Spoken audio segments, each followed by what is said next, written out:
గత కొన్ని రోజులుగా సోషల్ మీడియాలో న్యూస్ ఛానల్స్లో ట్రంప్ ఫోటోలు వైరల్ అవుతున్నాయి.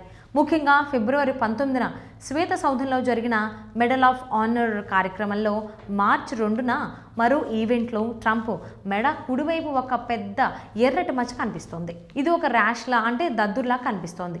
చాలామంది ఆందోళన చెందుతున్నారు. ట్రంప్కి ఏమైంది? క్యాన్సరా, గాయమా అని ప్రశ్నలు వస్తున్నాయి. కానీ వైట్ హౌస్ డాక్టర్ సాన్ బార్బరెల్లా ఒక స్టేట్మెంట్ ఇచ్చారు. ఆయన ప్రకారం ఈ ఎర్రటి మచ్చకు కారణం ప్రివెంటివ్ స్కిన్ ట్రీట్మెంట్ కోసం వాడుతున్న క్రీమ్. అది చాలా కామన్ క్రీమ్, డాక్టర్ ప్రిస్క్రైబ్ చేసిందే. ఈ ట్రీట్మెంట్ కేవలం 1 వారం వాడుతున్నారట. మరి ఈ రెడ్నెస్ కొన్ని వారాల పాటు ఉండవచ్చట. అంటే ఇది ఏ గాయం కాదు, ఏ బాధాకరమైన విషయం కాదు.